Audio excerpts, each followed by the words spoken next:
time ago, in a galaxy far, far away.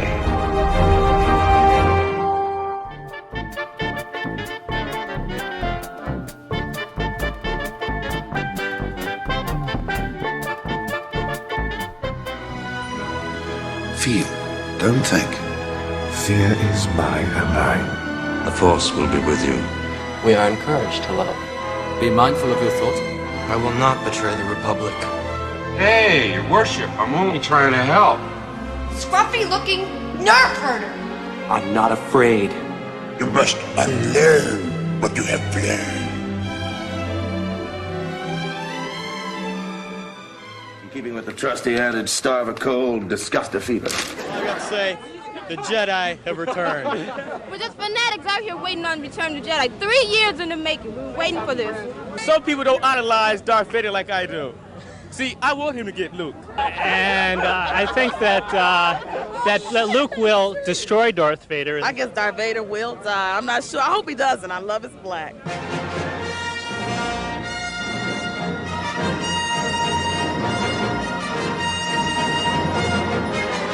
Everyone must have his own ticket. Please have your ticket ready. Going in now for immediate main floor and balcony seating. Hold your own ticket as you enter the theater, please. Move it, move it, move it!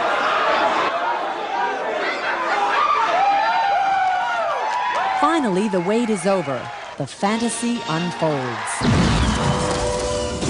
The biggest surprise was to see all of them together at the end playing pinochle and having a great time. I wished I was there, and I'm going to try to get a part of the next movie myself. This has left me practically utterly speechless, actually, but it was the best one ever. The big surprise was seeing Darth Vader unveil himself to his son. It was very exciting.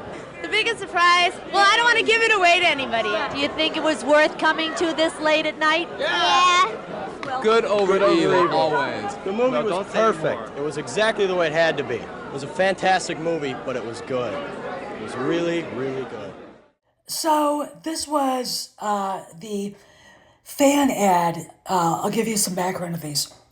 When a big movie, tentpole movie would come out, people going to the movie that were lined up, like these people were, would be interviewed, and people leaving the theater would then be interviewed. And it gave the PR people, the marketing people, a chance to pump up the hype. They showed fans excitedly going in, and then fans being, exultant as they leave. That was a good marketing tool. And if you notice, there was a lot of diversity in the crowd. Okay, there was a lot of diversity in the crowd. Now you know where I'm going with this. Somewhere along the way, this female person, whatever, allowed her friend, former boss, to be called a racist, a bigot, a phobe, and a misogynist. And it's what the evidence shows is not what they're trying to prove. Okay, you don't put characters in a movie if they're not well written, and the commodity or the quantity doesn't matter. You also don't use a big tentpole movie for activism. No one gives a shit who you fuck or what color your skin is. What's underneath, what's inside is all that matters. And when you start watching movies or TV shows like The Acolyte, The Last Jedi, The Rise of Palpatine, you suddenly realize that they weren't looking to write good stuff. They were looking to propagandize for their cause, be it some weird corner of Lesbo Central or, Black Lives Matters or Antifa. Okay, I mean, to the point where if you look at the sequel trilogy, when Trump became president, the Star Wars resistance became something like Antifa to these people. Okay, and, you've got this girl I mean, look at how badly the Trash Light's doing. Okay, 14% right now. Okay, you got this girl screaming that the fans are racist. It's like, no, the show sucks. It's propaganda.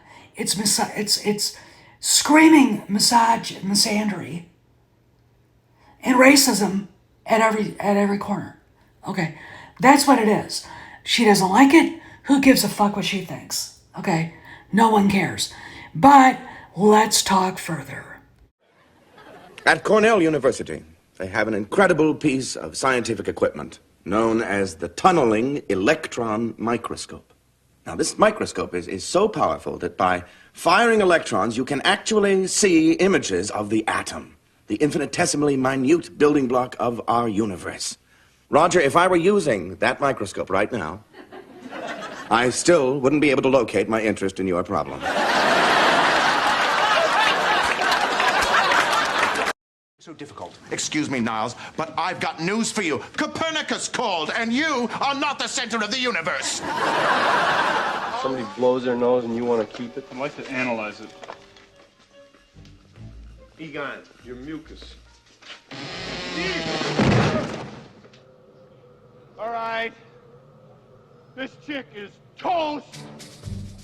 Well, now that we've seen the far left crazies, the Leslie Headlands of the world, the Amanda Stenbergs of the world, and the Kathleen Kennedys of the world tokenize minorities, tokenize themselves, they're tokenizing Billy D. Williams, who played Lando Calrissian, one of the most interesting characters in Star Wars. And then they tokenize Samuel L. Jackson, who played another extremely interesting, pivotal character in Star Wars, Jedi Master Mace Windu, whose fear of Anakin Skywalker probably led to a lot of really bad issues. And in fact, Mace Windu's fear of Anakin and his, I think, jealousy of Anakin probably led to a lot of Anakin's own insecurities about his standing with the Jedi. And then we have another quality strong female character, Mon Mothma, played in Return of the Jedi by Caroline Blackiston, and Genevieve O'Reilly played her in Revenge of the Sith and the latest iterations on Disney Plus. But these women don't count. All right, there were no great women characters. Then we have Jimmy Smits, Latino actor, but according to Leslie Headland and Kathleen Kennedy, he doesn't count either. Because according to Leslie Headland, George Lucas is a misogynist, a racist, and a bigot, and a phobe. So what is going on here? Why is Kathleen Kennedy suddenly embracing the narcissistic new world of creators in Hollywood who do not know how to write good stories? But they do know how to incorporate their garbage into everything to the point where the story dies. Why would she do that? We are told by Matt Bellany that she's not woke, that she has to be talked into things. Really? She reads The Last Jedi in one draft and then says, okay, we'll make this draft. But she's not woke. Bullshit. All sources of bigotry and anger and hostility towards the male characters.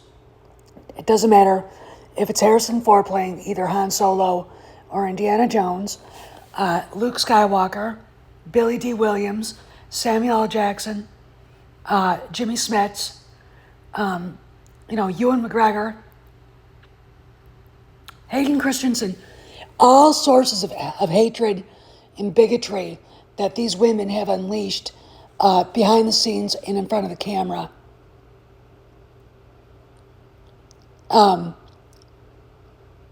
is from Kennedy. She didn't specifically say, let's do this. She said something that implied, do this, and Leslie Headland did it, okay? So really the problem, again, is ignoring history, ignoring the fact that you've got a well-rounded cast, a diverse cast in every movie before the sequel trilogy. And you have these crazy women, these hateful, bigoted feminazis running around trying to rewrite history. And ultimately, you know, you look at the video posted from the advertisements for Return of the Jedi, no one could wait to see it.